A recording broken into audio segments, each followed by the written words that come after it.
Primeiro livro que eu vou trazer, gente, é um livro que não só foi um dos melhores livros que eu li em 2023, mas que eu acho que foi um dos melhores livros que eu já li, tá? Chama-se Teoria da Classe Inadequada. O autor é o Rafael Alberto Ventura, cientista social italiano, né? É esse livrinho aqui, ó, tá vendo? Ele foi trazido pelo selo Trotzdem, né, da editora Ainé, né, que eu acho que é assim que fala. E é assim, é um livro bem interessante, né? Ele aborda a classe média, melhor, ele aborda a crise da classe média, né? Desses setores que se enxergavam como um exército de reserva das elites, que viam na educação qualificada uma possibilidade de ascensão social e econômica, mas que tiveram suas expectativas frustradas, né? Principalmente frente ao colapso, né, do crescimento econômico, principalmente no mundo ocidental, né, a partir do ano de 2008, da crise de 2008. E nas palavras do autor, classe adequada que vira classe inadequada. O que é genial nesse livro, né, é que ele usa esse tema, né, da classe média para fazer uma síntese de várias formas de se fazer análise social, tá? Então ele vai lá desde o Ibn Khaldun, pensador árabe do século XIV, ele passa pelos liberais clássicos, ele passa por vários marxistas, ele passa pelo pós-estruturalismo ali do Deleuze e do Guattari, ele chega no Mark Fisher, né? Ele se concentra muito também no ganhador do Prêmio Nobel de Economia, Thorstein Veblen, né? E ele usa esse arcabouço intelectual para montar uma síntese muito completa de como é o ideário dessa classe inadequada, de como ela surge, do que ela pensa, de como ela age, do que ela faz, entendeu? E ele é, assim, ele tem um mérito. Ele é um dos poucos livros que eu li que ele consegue, ao mesmo tempo que faz a crítica ali ao crescimento da extrema direita, né, que bate na extrema direita, mas ele também faz uma autocrítica à esquerda. Tá? Então ele é muito legal, ele é muito relevante esse livro e aponta vários problemas da esquerda também. Tá? Eu vou ler aqui o que está aqui na capa do livro. É muito legal a capa do livro que tem um trechinho do livro. Isso aqui está num dos primeiros capítulos do livro. Isso aqui resume um pouco ao que vem, tá? Esse livro. Ó. É lindo subir no carro dos derrotados, dos oprimidos e dos explorados. É cômodo proclamar-se operário cognitivo e unir-se à luta do proletariado internacional contra o capitalismo. Tudo com a condição de não admitir que na linha de frente dos inimigos do povo poderíamos ser nós mesmos, intelectuais, pseudo-intelectuais, artistas de domingo full-time, escrevinhadores e burocratas da cultura. Nós, que vivemos com salários ridículos, nós, com frequência sem trabalho, com semi-trabalho, ex-empregados, nós de verdade, sim, justamente nós, desde sempre amarrados ao barril do qual jorra a mais-valia e hoje atormentados pela sede porque o jato enfraquece, se dispersa em mil fluxos, já não é suficiente. Classe adequada com cada vez menos perspectivas. Em suma, classe inadequada. A presumida tragédia dos proletários cognitivos é, na verdade, uma tragédia da burguesia. Uma classe rica, mas não rica o bastante. Rica para estudar e aculturar-se, com frequência mal, mas não o suficiente para levar a vida que estava convencida de que merecia. Enfim, o livro é dividido em 6 partes, mais um epílogo, mais um texto final do jovem Karl Marx, de 1835, né, chamado Considerações de um Jovem por Ocasião da Escolha de uma Profissão. Na primeira parte, ele introduz a noção de classe inadequada, onde vai usar muito essa noção de bovarismo, né, como uma atitude compensatória da classe média. Bovarismo é aquela atitude que você cultiva hábitos de consumo caros, tá, para mostrar que você assim está perto da elite, tá? Então isso é muito familiar pra gente aqui no Brasil, né? A galera tenta disfarçar a pobreza consumindo coisas que ela às vezes não tem nem condição muito de comprar, né? Mas é para ostentar, né?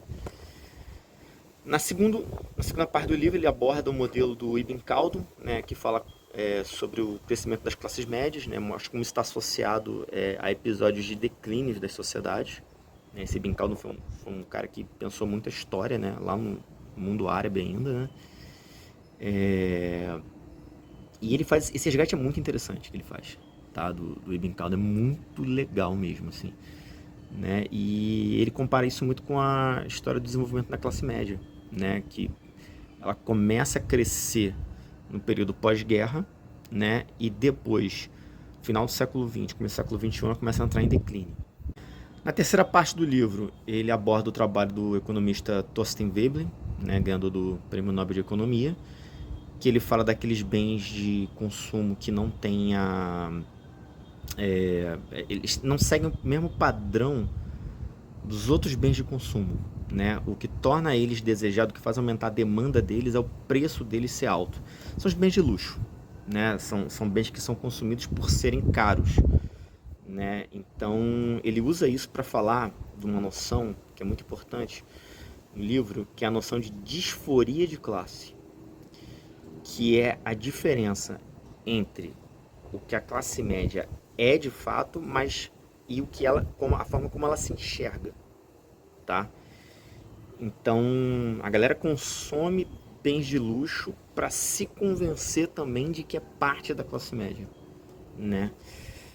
Isso é muito interessante. Na quarta parte do livro ele fala sobre o que é o mercado cultural do século XXI, né? Que é extremamente nichado, vendendo cada vez mais coisas específicas para grupos específicos, né? E como isso no advento das classes, das redes sociais, isso virou, na verdade, né, criou a noção de prosumidor, né, que é o consumidor que participa ativamente da produção do bem ali que ele vai consumir, né, que isso gera um mercado de bens cada vez mais personalizado.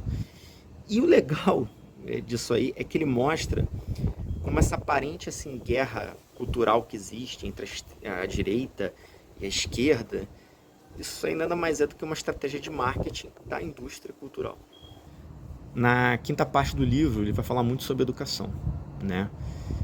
Principalmente nos limites da crença de que uma boa educação garante um bom futuro, né? Isso não funciona se a sociedade que você está vivendo um colapso econômico, uma crise econômica, né? E ele aborda muito como no neoliberalismo isso produz um efeito muito grande de aumento da concorrência dentro da classe média, né? Tem muita gente qualificada, começa a disputar os mesmos cargos, as mesmas coisas, né? E essa disputa, né, ela vai para o plano também inconsciente, né, sem a pessoa às vezes perceber. E isso cria, né, isso vai sendo introjetado dentro da pessoa, isso cria um efeito cruel na subjetividade das pessoas, principalmente na autoestima, né? É o famoso efeito Instagram, né? Você começa a se sentir mal pelo sucesso das pessoas, porque no fundo, né, o que está sendo colocado na sua cabeça é que você está em concorrência com elas, concorrência para ver quem ostenta mais, por exemplo, né?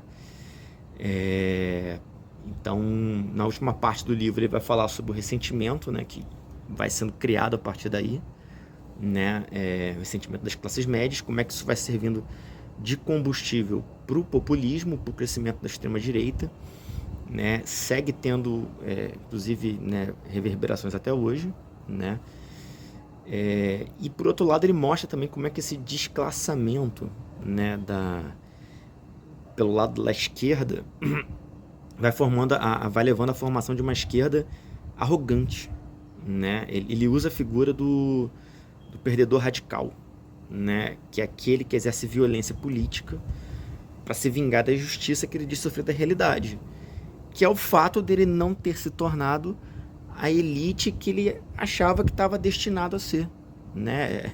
É o fato dele não ter cumprido ali a sua narrativa do herói, né? Então, o epílogo, ele dá uma lição de humildade mesmo na classe média, porque mostra que, né, ela só existe por causa de uma conjuntura histórica bem específica e que pelo andar da carruagem vai deixar de existir daqui a um tempo, né? Ou pode diminuir bastante. E, inclusive, né, para mim aí, acho que está um pouco ironia, ele traz até um texto do Marx, lá no século XIX, do jovem Marx, inclusive, que ele já estava ali antenado, né, que isso podia acontecer, sabe? Ele já estava ali um pouco com a antena ligada, né, sobre essas questões aí, né? É um livro muito bom, gente. Na moral, ele é muito bom mesmo. Ele é muito irônico. Ele traz, acho que a autocrítica é necessária, né, para a esquerda. Eu vejo como uma leitura obrigatória, né, para quem quer entender como é que opera, né, o populismo, a extrema direita. Não é um livro complicado, tá? Ainda que ele possa ser um pouco denso, alguns capítulos, tem muita coisa, muita informação, mas você não precisa ter lido muita coisa para entender esse livro aqui. Tá? Ele já apresenta muitos conceitos, já introduz muita coisa. Tá? Então, para quem se interessa por política e por cultura, e até por economia mesmo, tá? Eu acho que fica aí uma boa recomendação de leitura. Se você gostou, dá um joia. Valeu, meus queridos.